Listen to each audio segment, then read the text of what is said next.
Hey guys, Christian here with River Pools. Listen, the recording for session 3 was done. The video's good, but the audio is not. Because somebody forgot to hit the right button for the audio input. So, all the information is here, just doesn't sound very good. If you have any questions, don't hesitate to give us a call. We'd be happy to chat, we'd be happy to answer questions, and of course we could send you the PowerPoint presentation itself. Okay, I hope you're able to find it useful nonetheless. About that soon. All right, Jason, it's 11 o'clock. I'm Christian Schroll. Hey, Jason Hughes. Welcome to the show.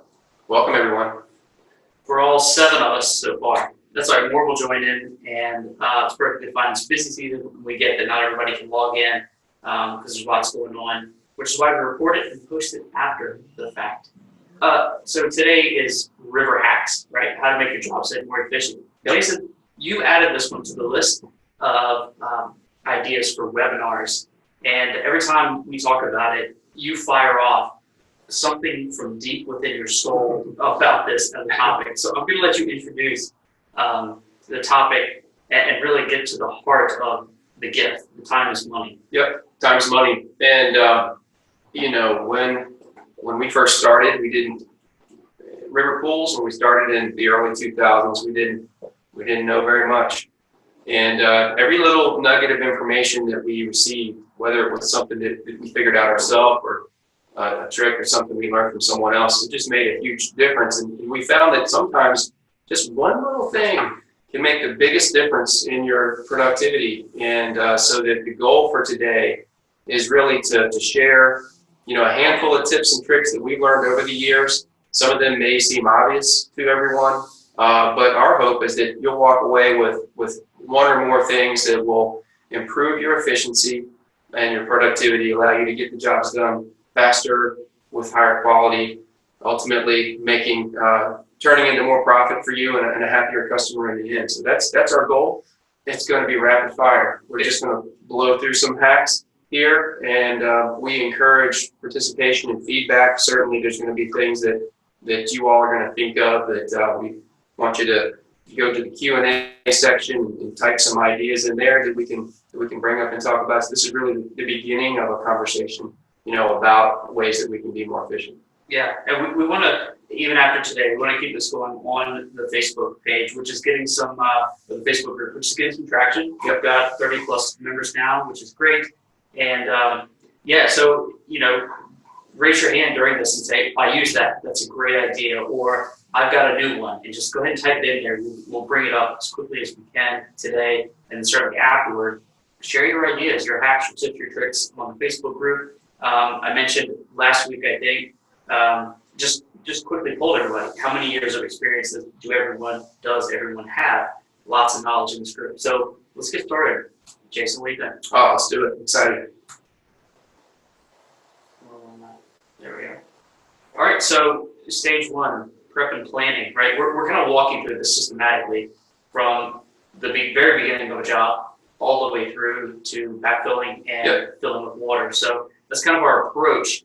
And in terms of prep and planning, our hack for this one, checklist. How many checklists have you created over the years? Yeah, dozens for sure. There should be a checklist for everything, and they're constantly evolving. But the idea is that we're not relying on an individual or our memory. That we have something that's written down that we can go to, have it on the phone, have it on a piece of paper. That way we can make sure that we're prepared. I asked the logistics team here to show me the latest assembly of checklists that we have before a job. To get that photo, I want to get the photo of a palette of all the materials that need to be put together into a job site. And there were no less than 7 pieces of paper on the desk at one time, checklists, just to make sure that the job kicked off efficiently with everything that's needed. Here's an example of our site plan. We've got a checklist around this. And what are we looking for here, Jason? Yeah, what we don't want is to show up on the job site and have to figure out where the pool's going, what's the elevation of the pool, what's happening with the dirt, do we have anywhere to take the dirt. These are all details that need to be taken care of before we ever arrive so that we can hit the ground running. And also that documentation, also the customer signs off on it. And then we have something to go back to just to verify that we've done everything that we committed to do. We have our version of the dig sheet, and this is to put all of the map in one spot in an organized piece of paper that goes to the job site, lives with the job site. Yeah, so dig sheet, determining the elevation of the top of the pool, the patio, the slope of the patio, it can be kind of confusing, especially if you haven't been doing it for a long time. So we've created a sheet that basically breaks it down to a math formula. And you rerun through the formula, and then you're at the end of that, it spits out your elevations. Now, this might be intuitive, but this is the trick. The reason this is a hack is it's consistency from job to job to job to job instead of relying on a blank Yeah, it's a system we want to have. legal pad. We want to systemize everything. That's right. Okay, tools and the truck. So here we've got a checklist. We want to make sure that we have all of the tools needed on the truck. Do we have all of our cordless tools? Do we have all the batteries? Do we have all the shovels, all the rakes? Do we have all the chargers for the batteries? Do we have all the materials we need? All of the plumbing? Do we have extra plumbing in case something breaks along the way, or we discover the fittings have gone bad or cracked or something's faulty? Here's what we're trying to eliminate.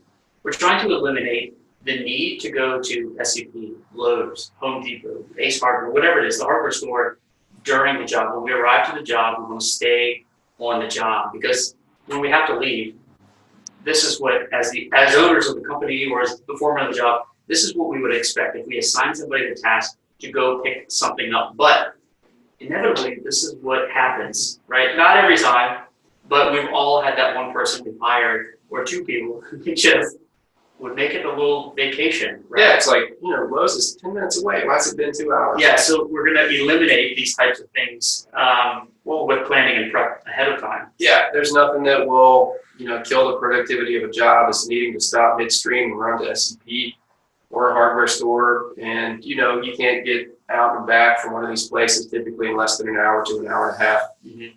It'll just kill your job. So not only do you not have the part you need, but now you're eliminating man hours by removing somebody from the job site. So Exactly. It's multiple levels to the problem. All right, job site and staging. So we've gotten to the job site. What do we need to do? What do we need to do here, Jason? We need to know, before we start the job, we need to understand how the project's going to lay out on the site. In other words, where are we going to, if we're unloading the pool and we're not setting it directly in the hole, where are we going to put the pool? Where are we going to stockpile the gravel? What's happening with the dirt? How is the concrete truck going to get back? What's the access lane? All these things need to be determined before we come on out. Again, there's a checklist that whoever's selling and designing that project or a project manager that visits the site beforehand, this needs to be done before we show up on site. Yep. And a lot of this stuff seems common sense, but these are the things that move the needle in terms of efficiency and productivity. And also, it's important to have, and kind of backing up to the truck again, Christian, it's important to kind of, if there's a way to use the same tools and the same fittings and the same supplies, job after job after job, so you don't have oddball ordering, you don't have oddball fittings. For us, we typically do just about everything in 2-inch plumbing. We've always got the 2-inch plumbing on the truck, all the fittings on the truck. We have everything we need. And that way we're prepared because everything is systemized. Mm-hmm. Yep. Touch the dirt once. Is this always possible? It's not. It'd be nice if it were, but ideally what we don't want to do is move the dirt around on the site 2 or 3 times when we don't have to. Ideally, if we're hauling it away, we can get the dirt right into a truck, get it off site, or we get it into a pile, load the truck with the skid steer out at the street. But let's get the dirt that needs to leave the site. Let's go ahead and get it off the site. The longer it's there, it's taking up space. It rains on it. You got a mud bath. So yeah, touch the dirt once if you can. Touch it once. If not, touch it as few times as possible. Plan ahead for stormwater. Now, I would think that we're all watching the weather constantly, and some of us might even be better than the meteorologist on TV. But You would think. we would have to plan for this, and so last time I visited a job site, one of the first things I saw the guys do was look at the downspouts in the house. If a storm pops up, especially which happens here in the summertime, if a storm pops up unexpectedly, we get a quick 30-minute shower. Where's that water going to go? how we're going to divert it away from the hole once we begin digging the job site, keep everything clean. What else? After we start digging the hole, right? There's some considerations here. Sure. Once we've opened up the hole, we need to look at any uphill terrain where water might be running down towards the pool, the downspout drains, any way surface water can make its way to that pool. We need to divert that away, especially during construction. If there needs to be some kind of way to mitigate that water until the project's finished. And knowing where it could come from before it shows up is much better. Yeah, and just to piggyback on that, it's really not good practice to leave a pool half full. A lot of times during the summer, we're hesitant to even leave it half full overnight because rogue thunderstorm can come up. If we do that, we are sure to make sure to divert that storm water. Mike Bowers says hi. Hey, Mike, glad you're here. Oh, hey, what's going on, Mike? How about this one? Our cardboard to prevent laser reflection. So, yeah, a lot of these things, we have a story. We have a story behind most of these. yeah. Some of you might be aware, but when you're using a laser level, you set it up. A lot of times you're digging off in the yard, and the house might be in the background. And so that laser beam can come off the level, reflect off a window, and actually give you two readings on your story pole or transit stick. So we've actually, had a 3-inch difference in our readings, and we didn't realize it until after we were filling the pool with water, and we figured it out. So the answer to that is just basically stick a piece of cardboard or duct tape on the backside of the transit just to knock down that laser beam so it can't reflect off it. I can picture this happening to you for the first time, and you scratching your head, looking like a monkey doing a math problem, trying to figure out It why you took had a while two to figure readings. that one out. So simple. Put a piece of duct tape on the backside of the transit so the laser shoots in one direction. Right. All right, let's talk about the team, and let's talk about responsibilities here. I love this shot, by the way. We got this one afternoon. The guys were tired, dirty, proud of their work. So how about this one? One point person for all customer interaction. Their job is to get out of the truck, introduce the team, introduce the tasks and the process for the day. They're the person who handles all questions on the job site, because what can happen is the customer doesn't know who to go to, and they begin to go to anybody who is nearest. And then it just can slow things down, right? When everybody has a task, you want one person to be able to field that. Yeah, the one person is the person you want to represent the customer. They need to have the information to answer the questions. And it just really clarifies roles for the customer, for everybody on the site. And that way there can't be any, even if someone else on the crew were to give a piece of good information, well then the customer could have heard something different, and then there's complications. So there's value in having one specific person for this, and there's also value in having a system to where every day you start with an introduction. Hello, we're here. Here's what we're trying to accomplish today. Then you field any questions during the day. Check in periodic times. But then before you leave, you have another update if the customer's home and say, here's what we accomplished today, and here's what we plan to do tomorrow. And we get lots of good feedback around that. And the person doesn't say it was nice having one person to talk to, but the customer does reference that individual by name as having a significant impact on the overall experience of having the pool installed. So one person can make or break the job sometimes. Makes a huge difference. Yeah. All right. Here's a hack that's kind of a hack. This is more like a daily goal for us, but dig within 30 minutes. There's a lot that has to happen when the wheels stop rolling on the property to be able to do that. Yeah, from when boots hit the ground to digging, we shoot for 30 minutes, and we have to lay off the pool, shoot those elevations, come up with the numbers, unload the equipment, get the equipment in position. A lot has to happen, and the goal has really helped us to focus on that. It's really been, putting a laser focus on that has really helped cut that time down, because it's the sort of thing to where it can easily turn into 45 minutes, 60 minutes, an hour and 15 minutes, especially if we're talking with the homeowner, which is necessary. But again, here comes that person who has that specific role. The other people know that, hey, we're looking to dig within 30 minutes. We've got to stay on point. Once you start digging, that sets the whole job in motion. Until you start digging, nothing's really happening. That's right. That's right. I see we've got 16 logged in so far. That's good. That's a great turnout. Here May 1st, beginning of summer, beginning of pool season. Truck turnaround time. This is a big one. And again, I saw this recently, and I was impressed by it.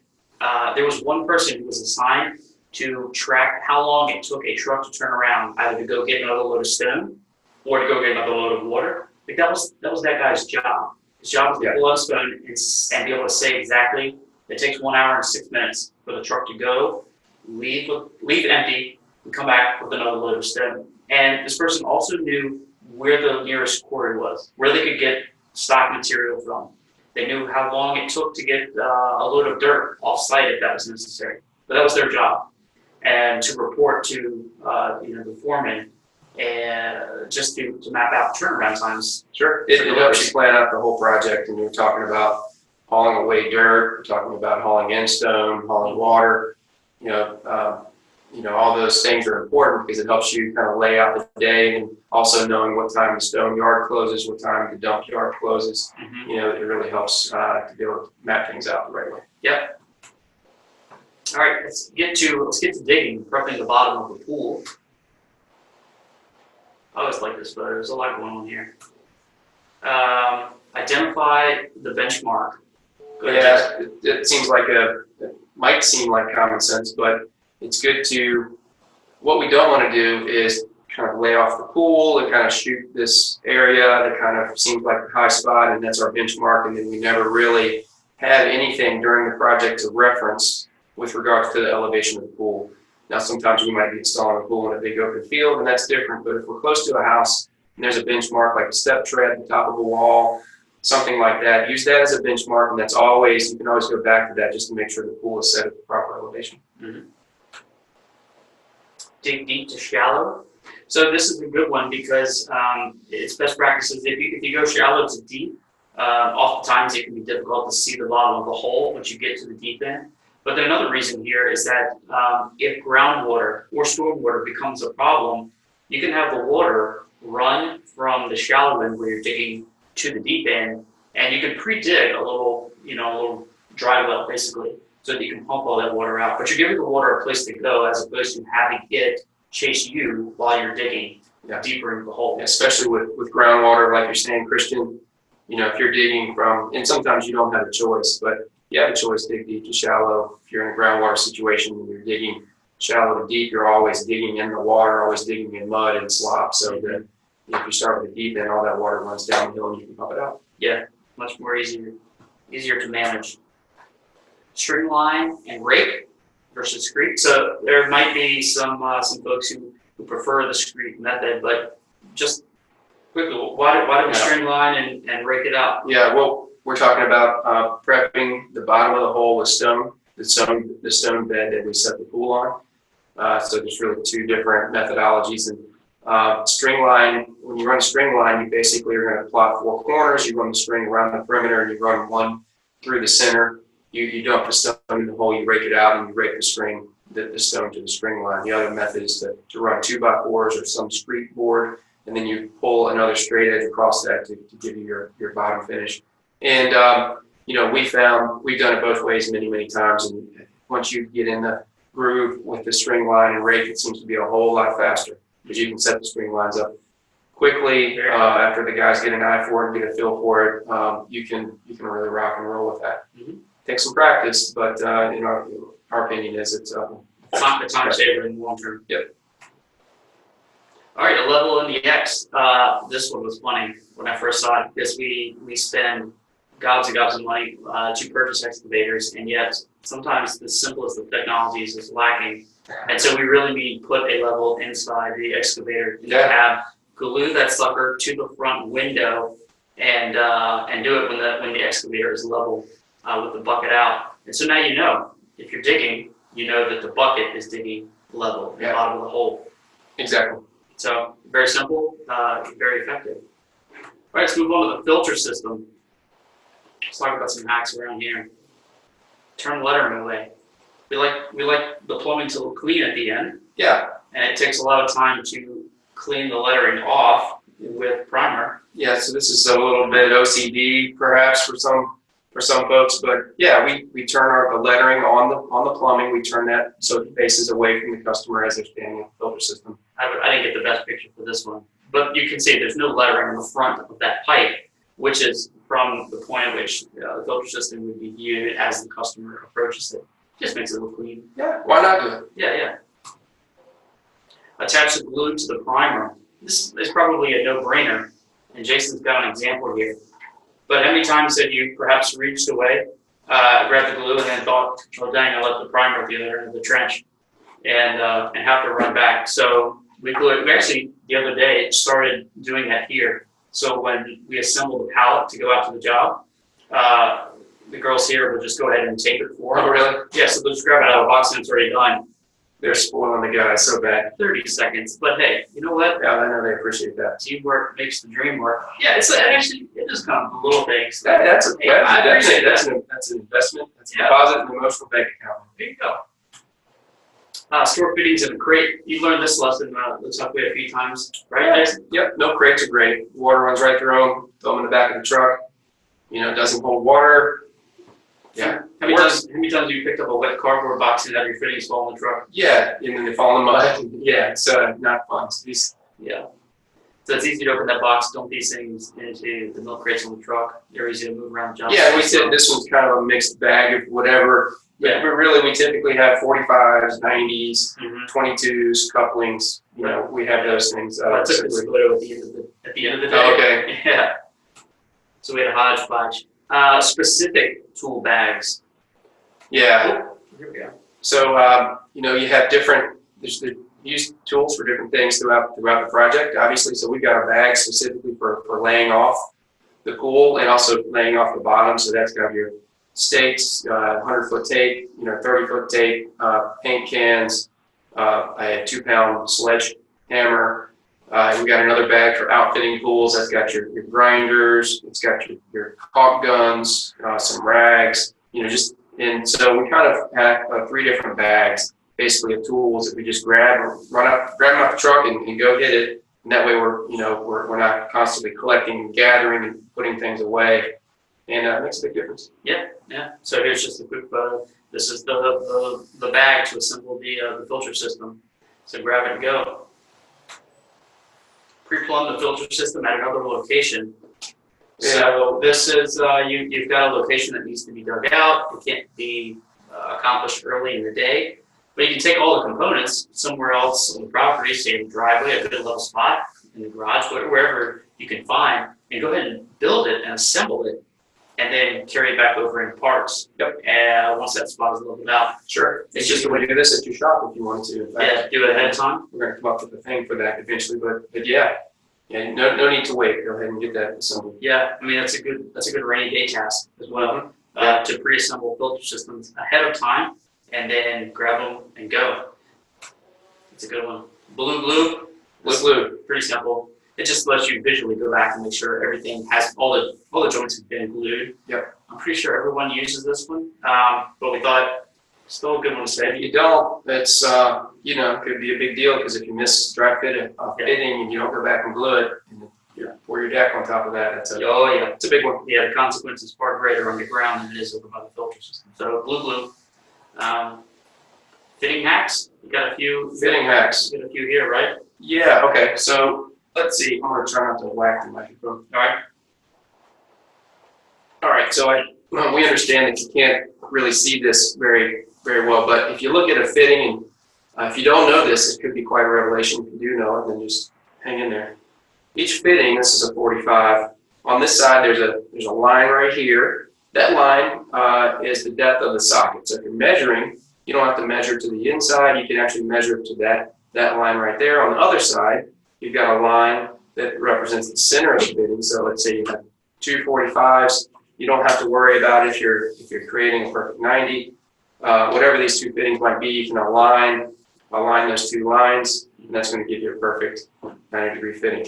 So, a few little things that I did this for, 8 years before I said, what are these lines for? I'm like, oh yeah. Maybe I'm a little slow, I don't know, but it made a big difference. Yeah. And especially when we're trying to if the filter system with a 1/2 inch matters, when there's a 1/2 inch difference is the difference between something being straight and plumb, then we get a precise measurement and we'll be plumb. We're using tape measures, torpedo levels. We're not eyeballing this. We want it to be spot on. Okay, so we're going to assume that everyone here knows about those and they knew them long before you did, right? But then let's apply that to down the line. So you're hiring somebody new, and you need to teach them fast how to assemble and put together a filter system. So using this as a teaching cube, right? you might have known it, but then did you think to explain it in that way? And so passing that knowledge on to the guys at the crew who are doing the plumbing it could lower their learning curve, right? Sure. And you can learn a lot by a company, in my opinion, by looking at their filter system. And, so turning the lettering away, having everything nice and tidy and well organized, cleaning, using the cleaner to clean the blue glue around the fittings when you're done, so we don't have blue glue slopped all over anything. When we're plumbing over a pump, if we have to, we're putting a piece of cardboard or paper on top of that so that we're not, glue's not dripping down and running on anything. You're not going to find glue drops or runs really on our equipment pad anyway. Yeah, I agree. You can tell a lot about the quality of work just looking at a filter system, and I think everybody on this call would agree, which is up to 19, by the way, so we picked up a few more. Right on. What's up, everybody? All right, outfitting and plumbing. We've got a bunch of hacks in here. I love this picture, man. Everything looks so clean and tidy. And, we had a few, we had a different slide. We set this whole slideshow up, and then I missed one modification. We're just get past this guy. So a hack we came up with recently was we insist on using diamond cut tools for drilling all of our holes. We find that they cut faster. We find that they're more consistent. We find that they last longer. Yes, they're more expensive up front, but it just makes the job go more smoothly, faster, less dust. Less dust. Yeah, it's just Yeah, and it's just the better thing to do. so did you get the slide in with the grinder? I don't think we put that one in, did we? Yeah, Okay. it's in here somewhere. Oh, that's okay. That's all right. We'll get there. So, but with the alternative, let's say we're drilling punching a hole through for our returns. To use a wood bit there with those serrated teeth, that's herky jerky. It makes a rough cut. It takes a long time. You go through one hole saw every 2 pulls. The diamond hole saws, you can use one for half a year or a year. Cuts faster, cleaner, less dust. Same thing with the grinder when you're kind of cutting your skimmer. To use those big fat grinder wheels for concrete or whatever. It's slow. You're kicking dust out everywhere. Just get the thin grinder wheels, and that just makes life easier. How do you spell herky jerky? Herky jerky. I wouldn't pass it. Step it for drilling holes. When did you discover this one? Does everybody know what we're talking about here? Yeah, so when we drill holes for pre-plumbing pools, which we'll get into in a minute, but at first we used wood bits, and that was really before these things. We started popping up in Lowe's, and then we kind of saw it and said, hey, is this going to work? Sure enough, we used it, and lasts forever, cuts right through the glass. Because it steps up, you can kind of choose your own hole diameter. So yeah, it's great. I mean, they're like $30 or $40 a piece, but they'll last a long time. Nice. Using that on the inside of the grinding wheel. So here's that image we're talking about, Jason. See if you can explain this one on camera here. Yep. So see how pretty that grinding is around the outside of that return hole. What we did was when you put your grinder wheel on, you've got the nut in the center of that. Well, that nut actually sticks out a little bit farther than the grinding wheel. So you can actually ride that outside of that nut around the inside of the hole and gives you that nice, even, consistent grinding for the outside of your return and light fittings. So you're using just like a guide on a router. Using that, yep, exactly. Right. Use a return plug to tighten the nut for the fitting. Yeah. Dun, dun, dun. So slide your return plug, take your screwdriver, put it in there, and while you're tightening the nut on the back side of the pool, that will allow you to get that nice and tight. Yeah. If your arms can reach that far, it's impressive. So you're going to hold tight on one side, your friend's going to tighten the other? 2-man job. 2-person job. All right, 1.5 inches inside the return fitting. So this is really to weld the two components, the two halves of the return fitting together.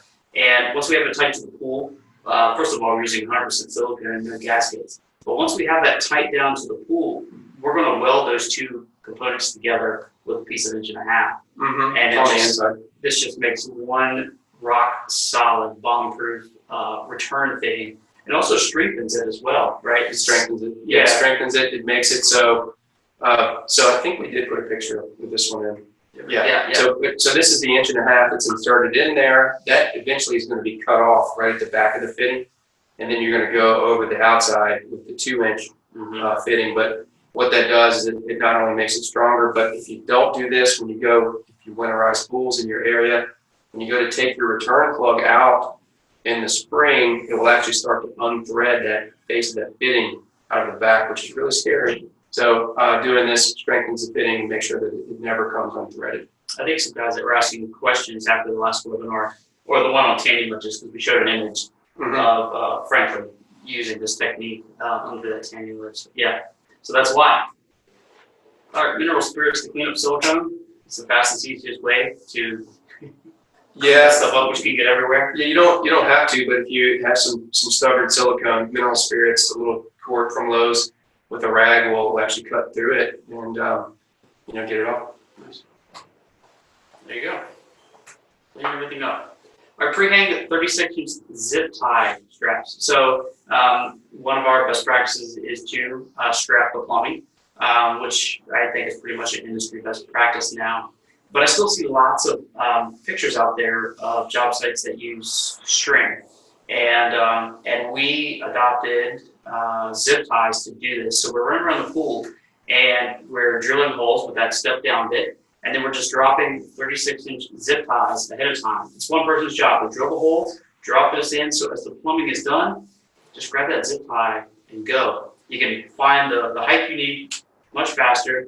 It's already in place. It's much easier to insert these than to drop string down and cut the string Or wire. I mean, it's all ready to go. It's fast. It's easy. And you got a built-in pipe hanger. Just thread your pipe right through there, and then you can adjust it up as needed. I also think zip ties are now up there with duct tape and baling twine with you can fix it with. Absolutely.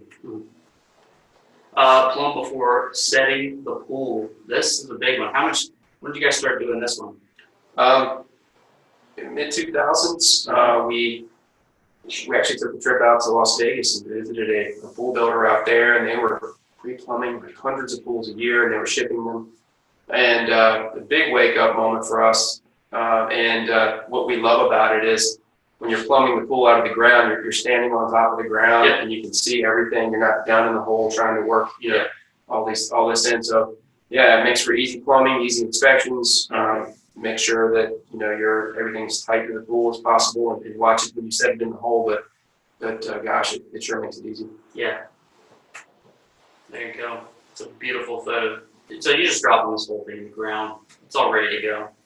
All right, reduce to 90s in conduit. So this makes it a lot easier to fish lines through that conduit. So the trench is dug as wide as the bucket, and so you have plenty of room to bend that conduit around corners. So eliminating those, it eliminates more fittings, it eliminates glue, it eliminates getting hung up with the fish tape. Yeah, so when you're fishing, this is mainly for your light cable. So when you're fishing that through, or if it's a wet niche where you have to replace the whole cord, when you replace the light, every 90 you can eliminate makes a big difference in how easy that is. And I assume this image it looks a little grainy here on my computer, so it may not look so great on yours either. But again, the conduit is the section, these pieces coming from the left, swooping across. I'm sure that is. I just put it out. Yep. All right, setting and leveling. Okay, this photo actually I think is from a job site by Through the Garden, I believe. It's just a really cool photo. I saw them post a while back on social. We shared it. But you can see all the plumbing's pre-strapped. It's plumbed ahead of time. Yeah, phenomenal. Picture perfect. Yep. Here's another one I forgot to modify here. But the hack itself is the spreader bar, and this eliminates oftentimes the need for a crane because that spreader bar allows you to safely pick that pool up with the excavator. So you're eliminating the need for more equipment. You're eliminating the need for a crane, and quite honestly, you can grab the pool and go. Yeah, it's a regional thing. It really depends on the sites. But if you have big open yards, you're digging with a full-size excavator anyway. You can totally cut the crane out or the boom truck out of the equation, get a spreader bar, use the excavator to lift and set the pool. Yep. There's a quick image. And those are easy to make. You have them custom made. All right. Here's another hack. Sometimes we have to reset the pool once we identify its final location in the hole. We've got to adjust the level in the bottom. But before you pull the pool back out, paint the perimeter, the bottom perimeter of the pool, so you know exactly where to set it again. You're not struggling to find the precise location in the hole. Yep, makes it easy. Exactly. Yep, and just climb down in the hole and Can spray paint. yep, outline the pool and makes it easy when you reset. Yeah. Attached zip ties chains for quick attachment to the pool. So we're talking about lift points here, and there you go. Save yourself 100 splinters a year, probably. Yeah, basically. So here's another image of that. It's just a zip tie. Again, we grab one of the long ones we use for plumbing straps and zip it tight to one end, and voila, There you go. very fast. Backfill and water. All right. Jason, I missed a bunch of these, man. You didn't miss them. They're perfect. They're good. All right, 8-inch drain pipe. Talk us through. Definitely more than a hack, an essential item. But we're not going to have a conversation about installing fiberglass pools without talking about a drain pipe, Christian, just because it's that important that every single fiberglass pool that's installed in the world should have an 8-inch drain pipe, which gives us the ability to inspect and remove groundwater. Mm-hmm. So 30 years down the road, whatever, the pool needs to be drained, we can make sure that we can get rid of that groundwater to make sure we can do that safely. Yeah, and then of course, getting managing groundwater during the installation process. So there you go. There's an example of it. $50, just do it. All right, the aftermarket shovel. I love this hack, mostly because of the photo that's about to follow. This is Franklin, and he's on our install crew. He's been with us for a while. I think it's Franklin's favorite shovel for packing steps, ledges, You can benches. tell he takes pride in it. He does take That's pride it. in that shovel, and that is custom right there. You can't see how big a shovel is. You can imagine it's not very long. Yeah, this is one of the little mini shovels. Yeah. So the idea is this is a packing shovel, so you remove the point so that you got that flat tip, so when you're packing under the steps, that you're able to cover more of the surface area, get that stone packed in there. And it's going to come down to preference, but this is what Franklin likes to work with. This is how Franklin modified his shovel, and Franklin's a nail when it comes to packing steps and edges. So get yourself an aftermarket, customized shovel.